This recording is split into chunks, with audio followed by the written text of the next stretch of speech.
Part 4 എല്ലാവർക്കും സ്വാഗതം. അപ്പം ഞാൻ ഈ പറഞ്ഞതുപോലെ തന്നെ ഈ പറയുന്ന അനുനാഗികൾ സുമേറിയൻ ഗ്രഹങ്ങളിലെ പുരാതന കാലത്തിലുള്ള ആ ഒരു ദേവതകളാണ്, അല്ലാതെ അവർ അന്യഗ്രഹ ജീവികളല്ല. അത് ഞങ്ങൾ ഒരിക്കലും അവകാശപ്പെടുന്നില്ല എന്നാണ് അവരുദ്ദേശിക്കുന്നത്. ഭാഷാശാസ്ത്രജ്ഞർ പറയുന്നത് എന്ന് ചോദിച്ചു കഴിഞ്ഞാൽ, ഭാഷാശാസ്ത്രജ്ഞന്മാർ പറയുന്നത് പറഞ്ഞു കഴിഞ്ഞാൽ, ഈ പറഞ്ഞ ഞാൻ നേരത്തെ പറഞ്ഞ ഈ സിച്ചിൻ നടത്തിയ പല വിവർത്തനങ്ങളും അംഗീകരിക്കപ്പെട്ടിട്ടില്ല. അയാൾ ഒരുപാട് കാര്യങ്ങൾ പറഞ്ഞിട്ടുണ്ട്, അതൊന്നും അംഗീകരിക്കപ്പെട്ടിട്ടില്ല. അതിനാൽ തന്നെ അദ്ദേഹത്തിൻ്റെ സിദ്ധാന്തങ്ങൾ ശാസ്ത്രീയ സമൂഹം സ്വീകരിച്ചിട്ടില്ല.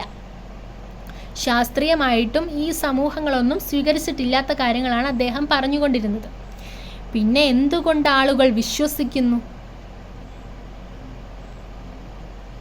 കാരണം ഈ കഥകളിലെല്ലാം ഉണ്ട് പുരാതന രഹസ്യങ്ങൾ, മറഞ്ഞ ചരിത്രം, ദേവന്മാർ, അന്യഗ്രഹ ജീവികൾ, അതായത് ഈ നഷ്ടപ്പെട്ട ഈ അറിവുകൾ, അല്ലാതെ തന്നെയും നമ്മൾ ആലോചിക്കുന്ന ഈ നമ്മൾ ഭൂമിയിൽ ജീവിക്കുന്ന ആ സാഹചര്യം എല്ലാം വെച്ചിട്ടും എന്തുകൊണ്ടാണ് ആളുകൾ വിശ്വസിക്കുന്നത് എന്ന് പറയുന്നത് ഇതൊക്കെയാണ് അതിൻ്റെ തെളിവ്.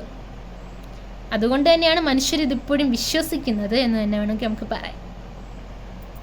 മനുഷ്യർക്ക് സ്വാഭാവികമായും ഇത്തരം കാര്യങ്ങളൊക്കെ അവർക്ക് കേൾക്കുന്നത് ഭയങ്കര കൗതുകമായിട്ടുള്ള കാര്യങ്ങളാണ്.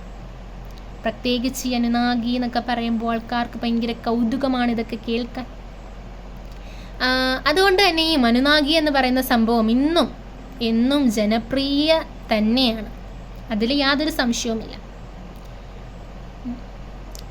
ചരിത്രവും വിശ്വാസവും തമ്മിലുള്ള വ്യത്യാസം എന്താണ്? ഈ വിഷയത്തിൽ ഒരു കാര്യം മനസ്സിലാക്കേണ്ടത് വളരെ പ്രധാനമാണ്. ചരിത്രം തെളിവുകൾ അന്വേഷിക്കുന്നുണ്ട്.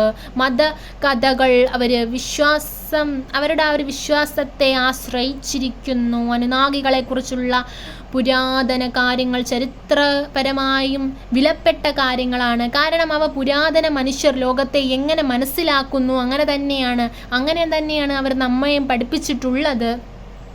നമുക്ക് തന്നെ നമ്മൾ പണ്ട് കുരങ്ങന്മാരായിരുന്നു, നമ്മൾ അവിടെയായിരുന്നു ജീവിച്ചു കൊണ്ടിരുന്നത് എന്നൊക്കെ പറയുന്നില്ലേ, അതുപോലെയൊക്കെ തന്നെ. പക്ഷെ അവ യഥാർത്ഥ സംഭവങ്ങളിൽ രേഖപ്പെട്ട തെളിവുകളൊന്നുമായിരുന്നില്ല. എന്നാൽ തീർച്ചയായിട്ടും ഇത് തെളിയിക്കപ്പെട്ടിട്ടൊന്നുമില്ല. നമ്മളിപ്പോൾ ശാസ്ത്രമായിട്ട് എന്തിനു നോക്കിയാലും ഒരു കാര്യം നമ്മൾ ശാസ്ത്രമായിട്ട് നോക്കിക്കഴിഞ്ഞാൽ അങ്ങനെ ഒരു സംഭവം ഇല്ല എന്ന് തന്നെയല്ലേ നമ്മൾ പറയത്തുള്ളൂ. പ്രേതം അങ്ങനെയുള്ള കാര്യം നമ്മൾ കേട്ട് കഴിഞ്ഞാൽ ഉടനെ പറയുന്നത് സയൻസായിട്ട് നോക്കിക്കഴിഞ്ഞാൽ അതില്ല. പക്ഷെ അല്ലാതെ നോക്കിക്കഴിഞ്ഞ് കഴിഞ്ഞാൽ ഇതൊക്കെ ഉണ്ട്. ഇതുപോലെ തന്നെയാണ്, നമുക്ക് ഒന്നും തള്ളിക്കളയാനായിട്ട് പറ്റില്ല.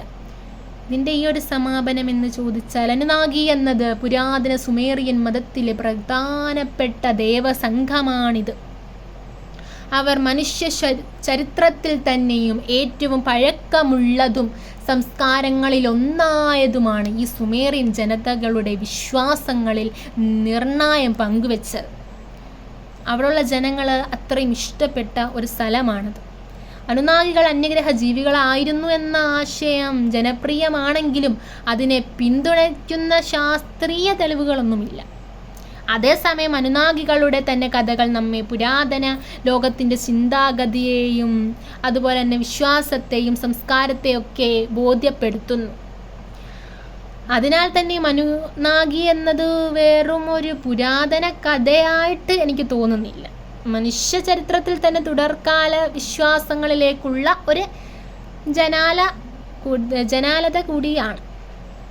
അപ്പോൾ ഈ അനുനാഗി എന്ന് ചോദിച്ചു കഴിഞ്ഞാൽ ഈ പറയുന്ന മെസ്സപ്പൊട്ടാമിയയിലുള്ള ആ ഒരു ജീവിയാണ്. അപ്പോൾ ഈ പറയുന്ന ഈ അനുനാഗി എന്ന് പറയുന്ന ഈ ദേവതകൾ ഉദ്ദേശിക്കുന്നത് അവരെന്തുകൊണ്ടാണ് അന്യഗ്രഹ ജീവികൾ എന്ന് പറയുന്നത് എന്ന് ചോദിച്ചു കഴിഞ്ഞാൽ, അദ്ദേഹം എഴുതിയ ആ വ്യക്തിയുടെ ആ ഒരു വാഗ്ദാനത്തിലാണ് അത് അന്യഗ്രഹ ജീവികളാണ് എന്നുള്ള ആശയം ഇത്രയും നിലനിൽക്കാനുള്ള കാര്യം.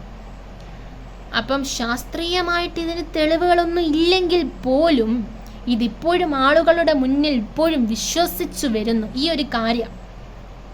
അപ്പോൾ ഈ പറയുന്നത് ഇനി നിങ്ങൾ ശ്രദ്ധിച്ച് കേൾക്കുക. അനുനാഗി പൂർണ്ണമായിട്ടും നശിച്ചിട്ടുണ്ടെന്നായിരിക്കും കരുതുന്നത്. നശിച്ചിട്ടില്ല. അപ്പോൾ അടുത്ത വീഡിയോ ആക്കി വരുന്നവരെ നന്ദി.